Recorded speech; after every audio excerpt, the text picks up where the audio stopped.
Kota Solo, sebuah kota yang dikenal dengan ketenangan dan keteraturannya. Tradisi dan kehidupan modern tumbuh berdampingan, membentuk lanskap yang sederhana namun penuh makna. Jalan-jalannya tenang, bangunannya berkarakter, dan langitnya dulu terasa terbuka.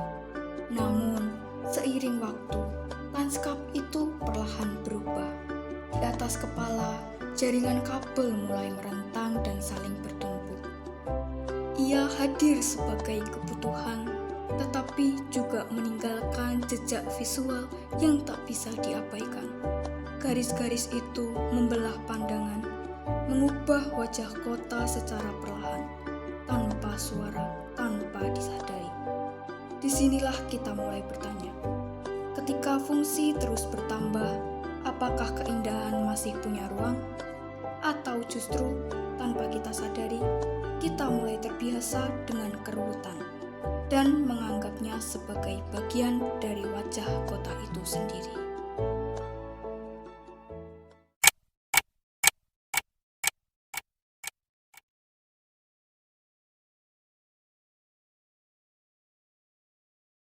Bagus banget nih, foto dulu ah.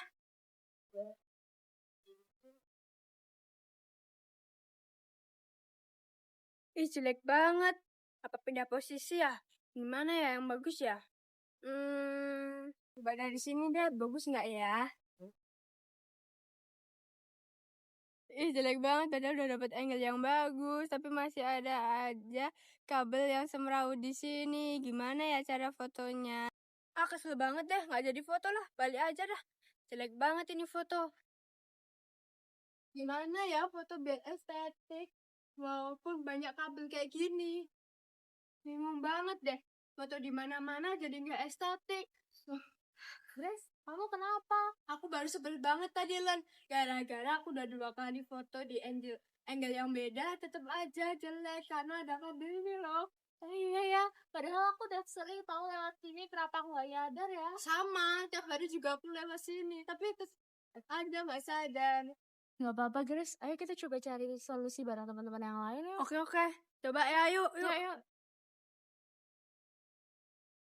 Dan kamu udah ngabarin temen-temen belum toh? Kalau di atas kepala kita tuh banyak banget kabel. Udah kok, aku udah ngabarin mereka. Paling juga bentar lagi mereka datang. Oke deh. Udah pada kesini aja. Kalian bahas apa sih? Kita tuh baru bahas kalau ada sesuatu loh di atas kepala kita. Hah, apa sih? Itu. Oh, kabel. Iya. Emang Ganggu banget ya sih. iya sih. Gimana ya caranya? Gimana ya? Lihat, banyak banget ya. Ini ngapain sih pada lihat langit? Pada ke pelangi ya? Tuh, lihat atas. Ada apa? Lihat tuh kalian. Set. Oh ternyata banyak itu ya. Iya, emang. Gimana ya caranya? Sorry guys, habis main sama temen tadi.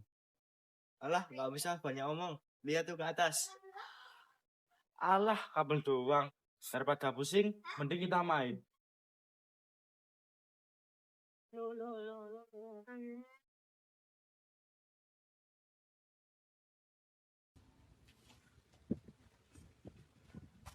Kristel, Nara, mau kemana? Mau pergi. Kamu apa? Lagi nunggu temen mau jalan-jalan. Kamu tahu nggak sih yang diceritain sama Gracia sama Helen?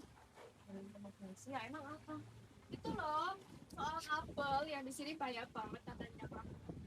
Iya ya, ini kan berantakan. Terus kenapa? Kita cari solusi deh, gimana caranya supaya kita tuh tahu apa sih penyebab dari kabel berantakan ini. Gimana kalau kita survei aja? Survei? Emang bisa? Gimana? Iya, jadi kita survei ke warga di 5 kecamatan. Terus habis itu kita bisa juga tuh datangin lembaga-lembaga kayak PLN atau Satpol PP.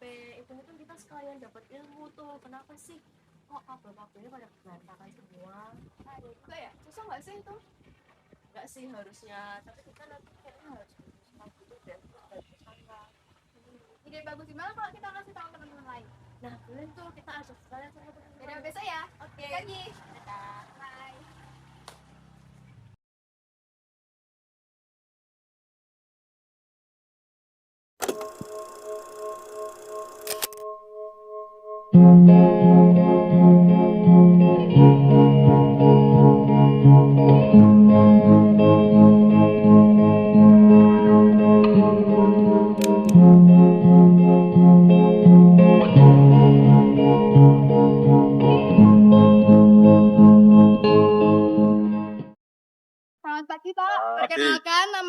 Gresia Larasati. Kami dari siswa SMA Negeri 6 Kota Surakarta. Saya dari kelas E1 dan partner saya. Saya Fauzan Alfred dari kelas 1. Sebelumnya ini dengan Bapak siapa? Saya Dias dari tim leader Keselamatan dan Kesehatan Kerja, Lingkungan dan Keamanan dari PLN ULT Naha. Sebelumnya kami izin mewawancarai terkait tugas kurikuler kami, Pak. Jadi kami mengangkat isu lingkungan tentang pencemaran visual dalam lanskap perkotaan, studi estetika, kabel udara di Kota Solo. Kami mengangkat isu ini karena kami menemukan di beberapa wilayah masih ada kabel yang tidak tertata dan berantakan. Jadi kami mohon untuk tanggapan dari Bapak. Baik, untuk pertanyaan pertama bagaimana tadi? Pertanyaan pertama, mengapa kabel listrik di beberapa titik kota terlihat berantakan dan tidak tertata rapi?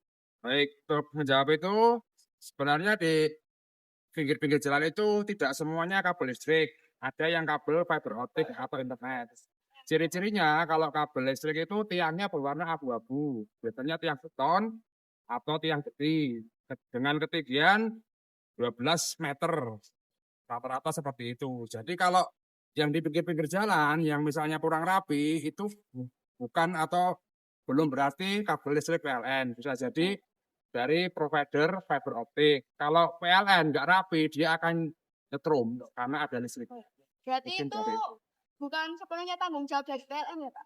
Bukan, jadi dipastikan dulu itu kabel fiber optik atau mungkin kabel listrik. Kalau kabel listrik sekiranya ada keluhan bisa lapor ke PLN lewat PLN mobile ataupun datang ke kantor nanti untuk diarahkan solusinya. Terima kasih untuk responnya. Pertanyaan selanjutnya dari David. Pertanyaan saya, bagaimana pandangan jenengan mengenai kabel udara yang dianggap sebagai pencemaran visual itu apa? Ya, sebenarnya kalau untuk PLN sendiri dalam menggelar jaringan listrik dalam hal ini saluran udara itu ada standar konstruksinya sehingga tidak bisa sembarangan. Misalnya seperti benang kusut, pasti akan membahayakan karena mengandung listrik. Jadi mohon dicermati apakah itu benar-benar kabel listrik atau kabel yang lain karena bagi orang awam khususnya adik-adik siswa-siswi itu biasanya semua dibiang-biang. Biang-biang itu bisa meratakan pokoknya kalau ada kabel itu mesti listrik. Jadi dipastikan dulu. Contohnya kalau di atas ini, kalau listrik kan tiga pasang. Itu kan rapi karena kalau sampai semrawut pasti setrum gitu loh, konslet atau hubung singkat. Mungkin pertanyaan kedua jawabannya seperti itu. Berarti ya Pak, berarti nggak semua kabel yang ada di pinggir jalan itu semua kabel listrik ya Pak? Betul, nggak semua kabel yang di pinggir jalan yang ada tiangnya itu kabel listrik. Bisa jadi kabel fiber optik untuk internet. Mungkin itu. Terima kasih Pak untuk responnya. Untuk pertanyaan selanjutnya, apakah kondisi kabel yang berantakan tersebut masih aman untuk masyarakat? Karena PLN mempunyai standar konstruksi di mana itu turunan dari Undang-Undang Nomor 30 Tahun 2009 tentang ketenaga listrikan. Tentunya kami dalam membuat konstruksi atau menanam tiang itu enggak sembarangan. Jadi pasti ada unsur keselamatan masyarakat umum yang diperhatikan di sini. Mungkin itu jawaban kami. Terima kasih Pak. Ya. Dari saya, apakah jenengan memiliki program untuk merapikan kabel yang sudah lama terpasang? Nah, untuk itu biasanya PLN mengikut kalau di Solo ya Pemkot Surakarta. Sebagai contoh yang jaringan atau saluran udara tegangan menengah 3 fasa sepanjang jalan Slamet Riyadi yang sifatnya tidak kawat seperti ini. Kalau adik-adik lewat ke sana, baik saat CFD maupun non CFD kan jenengan lihat sudah ada yang di atas tanah alias saluran udara. Itu contoh yang pertama. Contoh yang kedua itu di Gatsu. Gatsu jadi Singosaren Utara itu loh. Ya, ya. Itu kan sudah nggak ada kayak gini saluran udara. Jadi itu PLN bisa asal ada kolaborasi dengan pemerintah. Biasanya pemerintah kota itu punya rencana tata ruang wilayah lah. Itu biasanya istilahnya dangu PLN untuk merapikan kabel atau konduktor yang di udara itu untuk ditanahkan, dibuat kabel bawah tanah. Demikian untuk pertanyaannya, jawaban dari demikian. Terus ada lagi? Mungkin David dan nomor 5. Ini pertanyaan terakhir Pak. Berapa lama waktu yang digunakan untuk memperbaiki atau menata ulang kabel di suatu wilayah? Biasanya itu apa ya, variatif tergantung apa panjang jaringan yang mau ditanahkan.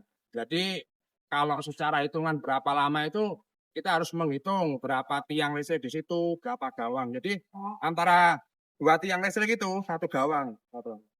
Jadi kalau semakin panjang semakin lama. Tapi kalau cuma 1 titik, misalnya 2 gawang itu lebih cepat, paling ya seminggu lah yang 2 gawang. Jadi beberapa kami memang menyesuaikan panjangnya saluran udara yang akan dirapikan. Dalam hal ini dimasukkan menjadi kabel underground atau kabel bawah tanah. Kira-kira itu kalau paling lama itu berapa ya? Kalau itu panjang seperti Kamu Triadi itu ya bisa 1 bulan kan, dari Purwosari sampai Gladak toh, kan panjang itu. Cuma kalau jarak pendek ya 2 gawang tadi ya bisa 1 mingguan, kan perlu gali juga. Oh iya. Drill atau ngebor ke dalam untuk memasukkan kabel tegangan menengah di dalam tanah.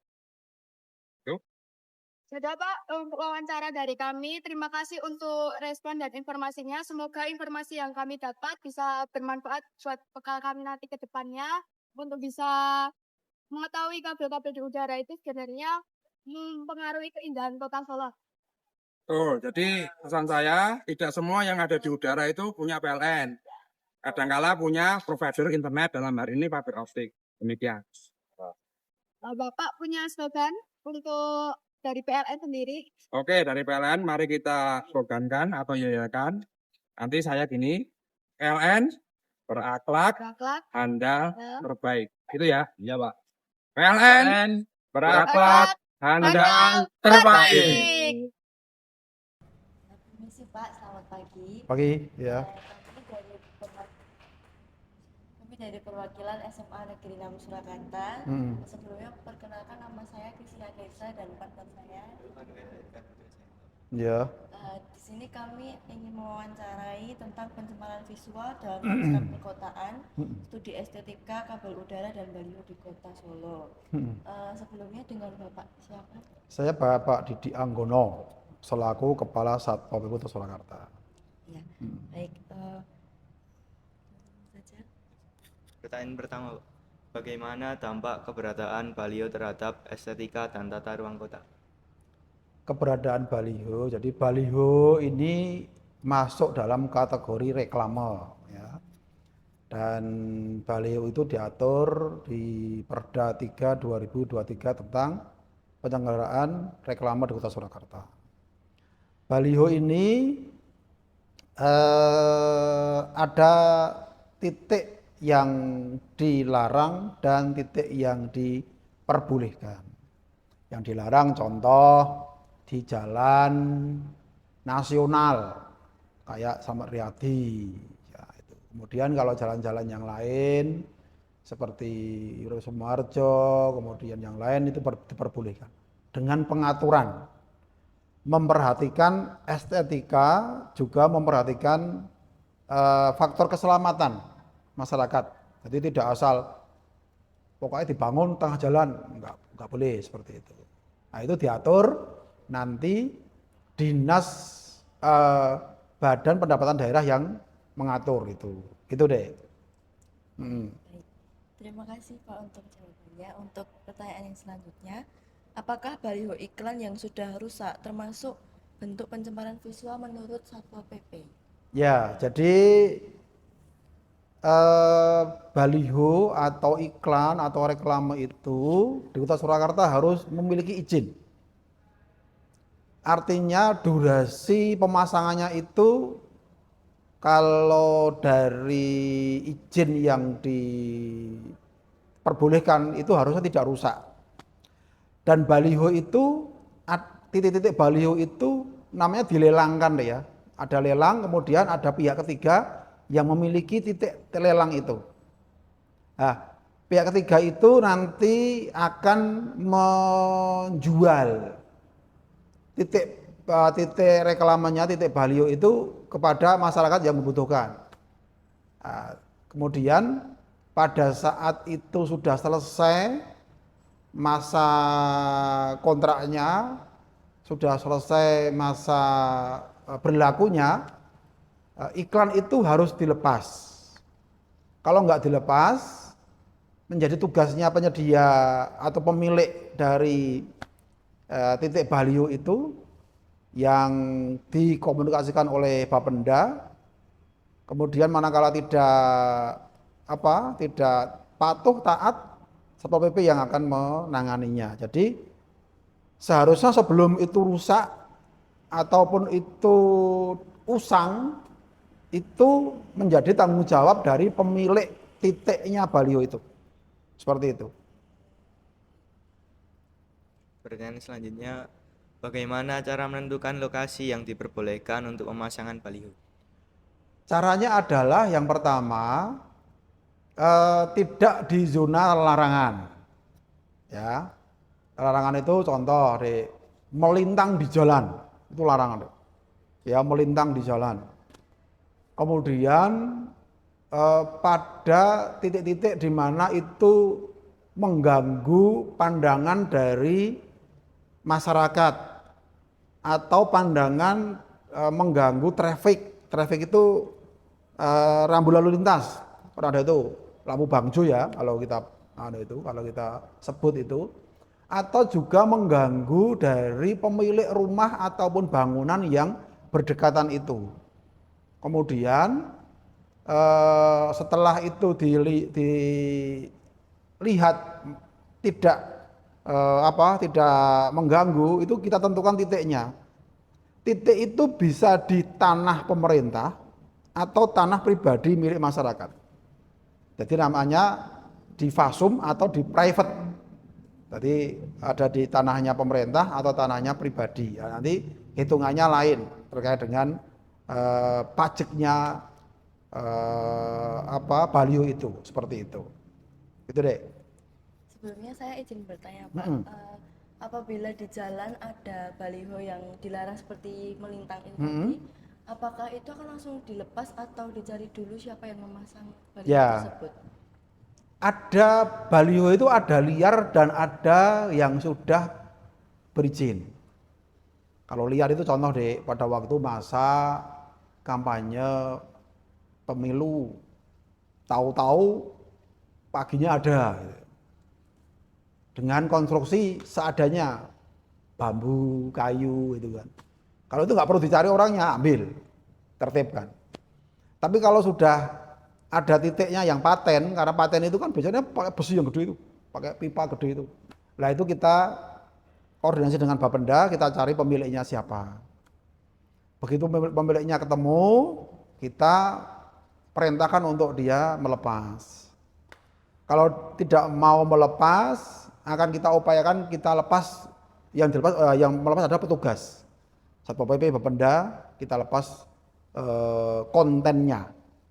Bukan titik baliho. Jadi ada titik baliho, ada kontennya deh. Kontennya iklannya itu apa? Jualan rokok, jualan apa, itu kontennya. Nah, itu yang dipajakkan. Dan itu manakala itu nanti tidak dilepas karena masa pajaknya habis, maka kita perintahkan untuk pemiliknya melepas, atau kalau tidak mau kita lepas.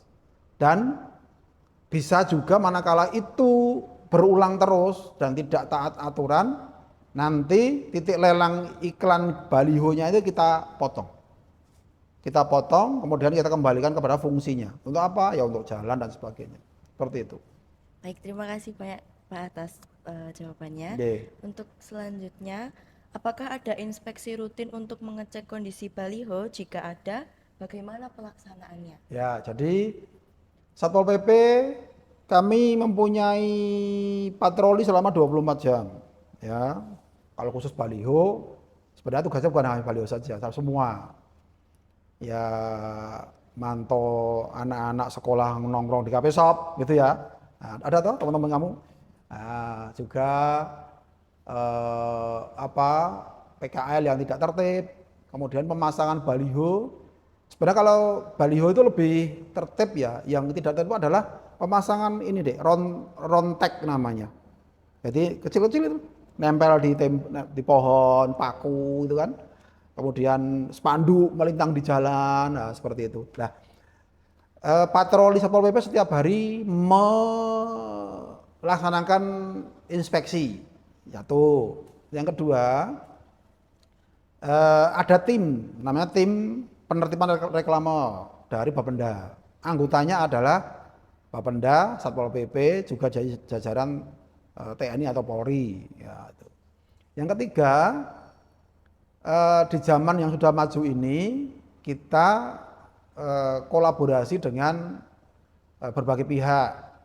Ada Pak Lurah, Pak Camat, Satlinmas, dan masyarakat, termasuk kamu semua ini. Manakala menemukan hal yang janggal, kok dipasang nenggone dhuwur jembatan umpamanya, dipaku di pohon dan sebagainya. Wah, ini pelanggar, ini laporkan. Seperti itu. Lah, kemana laporannya?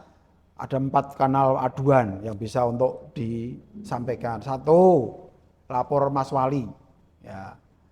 Buka aplikasinya. Yang kedua, namanya ULAS, Unit Layanan Aduan Masyarakat Kota Surakarta. Yang ketiga ada call center Satpol PP 0817501086. Ya. Ada lapor ke Satpol PP di HP saya nih 082 243 776 212. Jadi kalau menemukan laporan saja. Tinggal share log di mana titiknya, kita ke lokasi, kita tangani seperti itu. Baik, terima kasih banyak Pak atas jawaban. Pertanyaan terakhir, Pak. Hmm.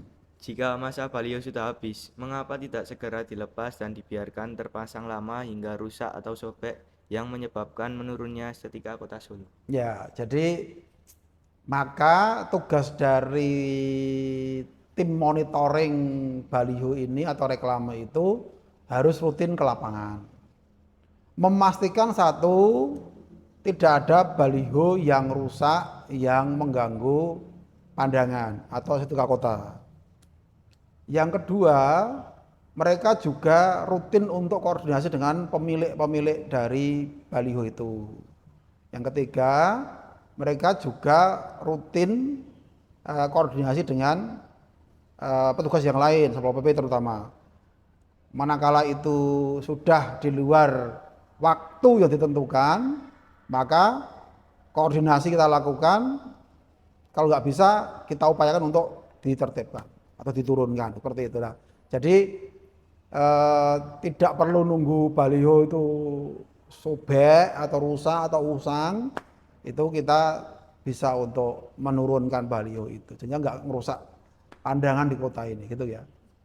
Baik, sebelumnya saya izin bertanya, Pak. Boleh. Kira-kira untuk masa pemasangan baliho itu berapa bulan sampai kapan gitu, Pak? Tinggal izinnya deh, tinggal izinnya. Nanti bisa mingguan, bisa harian atau bisa mingguan.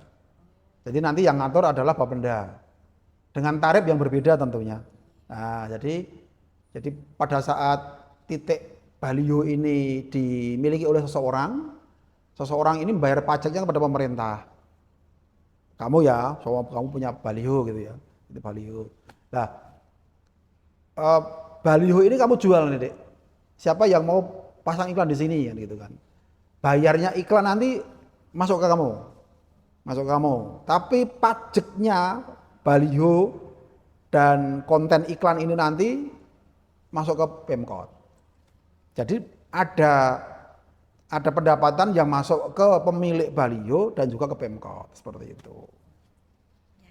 Terima kasih banyak Pak atas informasinya. Semoga melalui wawancara ini apa yang sudah diinformasikan bisa berguna bagi masyarakat di sekitar. Ya, ya terima kasih ya adik-adik ya. Jadi dengan pertemuan ini khususnya urusan baliho, kami berharap tadi nomornya sudah saya direkam ya. Sudah saya sampaikan, manakala menemukan yang sekiranya itu mengganggu pandangan, cukup foto aja. Tahu timestamp ya? Foto timestamp itu loh, yang ada titik koordinat. Nah, itu foto aja, kirimkan ke nomor yang tadi saya sampaikan. Saat itu juga akan kita ke lapangan, kemudian kita lihat manakala itu melanggar, kita tertibkan. Gitu. Jadi melalui kalian semua itu juga bisa menjadi agennya Pemkot khususnya Satpol PP untuk bisa membuat kota Surakarta ini jadi kota yang lebih bersih dari baliho yang merusak pandangan mata. Itu nggih, Dek. Nggih, Terima kasih, selalu. Pak, ya. Ya, selalu.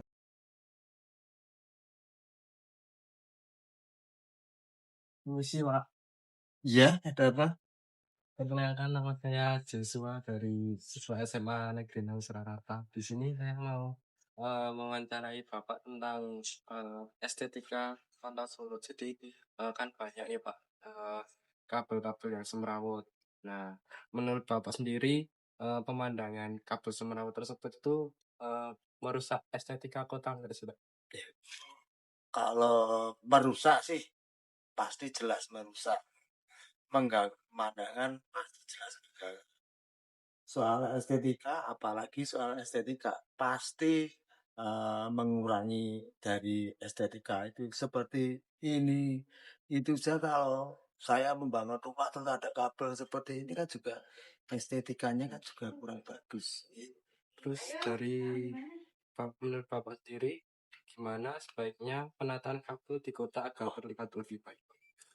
Ya sebaiknya kita memakai kabel yang lewat jalur bawah tanah ya, tidak lewat yang seperti di tiang ke tiang itu kan, dari tiang ke tiang pun itu pun juga mengganggu juga, nggak enak itu kadang mata. Ya sebaiknya pemerintah atau dari Telkom atau gimana itu ya kita pakai aja yang pakai kabel di bawah tanah itu kan lebih bagus, nggak kelihatan gitu, jadi lebih rapi. Baik, terima kasih. Iya, sama-sama. Ya. Selamat siang, Kakak. Perkenalin, ini kami dari SMA Negeri 6 Surakarta. Perkenalkan, nama saya Gracia Larasati. Sebenarnya ini dengan kata apa? Aku bilang foto. Kami izin menanyakan atau mewawancarai terkait pencemaran visual, yaitu baliho. Jadi pertanyaan pertama, bagaimana menurut Anda pengaruh baliho terhadap keindahan atau pemandangan kota? Mungkin dengan adanya baliho itu kita jadi punya pengetahuan umum tentang apapun itu. Selain juga bisa kan, terus juga pengetahuan umum tentang masyarakat. Mungkin waktu masyarakat yang melihat di kotanya itu, jadi nggak cuman, jadi bisa melihat juga gitu dari berbagai. Pertanyaan kedua, apa harapan Anda terhadap penataan baliho agar kota terlihat lebih indah dan nyaman dilihat? Mungkin kalau penataannya lebih ke ini tak di tengah kota itu juga bisa dilihat sama banyak orang, jadi juga bisa pengetahuan juga bisa lebih luas ya. Terima kasih.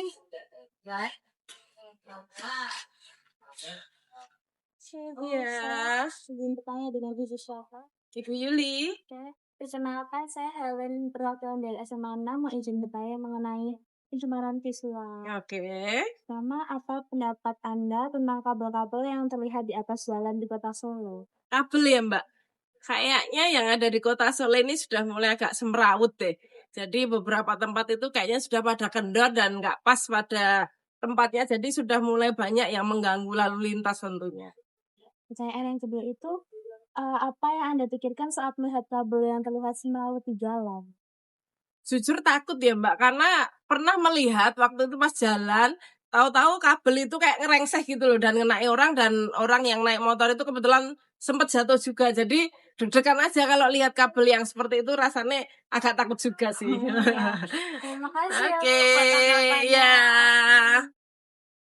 Bagaimana menurut Anda pengaruh baliho terhadap keindahan atau pemandangan kota? Menurut saya pengaruh baliho di Kota Solo tuh pemandangan tuh bikin pemandangan rusak. Terus tuh kayak desainnya tuh nggak cocok. Terus kalau banyak banget balihonya itu.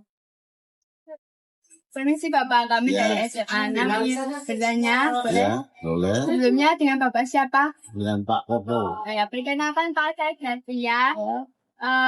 Menurut Bapak, pengaruh baliho terhadap keindahan atau pemandangan kota gimana ya Pak? Oh, itu udah enggak bagus, Mbak. Kalau baliho itu udah, kalau perlu tidak ada itu.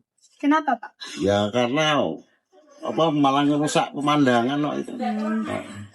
Apa harapan Bapak terhadap penataan baliho agar kota terlihat lebih indah dan nyaman dilihat? Kalau bisa ditiadakan baliho-baliho itu. Karena merusak pemandangan. Ya iya, jelas-jelas itu kan untuk di jalan itu. Gede soalnya kan baliho. Besar. Makasih ya Pak Ya. jawabannya. Kota rapi meningkatkan nilai ekonomi dan pariwisata. Tata ruang menentukan landscape wilayahnya. Kondisi kota mencerminkan budaya masyarakatnya. Manusia mempunyai tanggung jawab menjaga ciptaan Tuhan dan lingkungan kota. Perhitungan jarak dan solusi kabel membantu solusi penataan. Dalam kimia, pencemaran visual juga termasuk gangguan lingkungan, walaupun tidak berupa zat.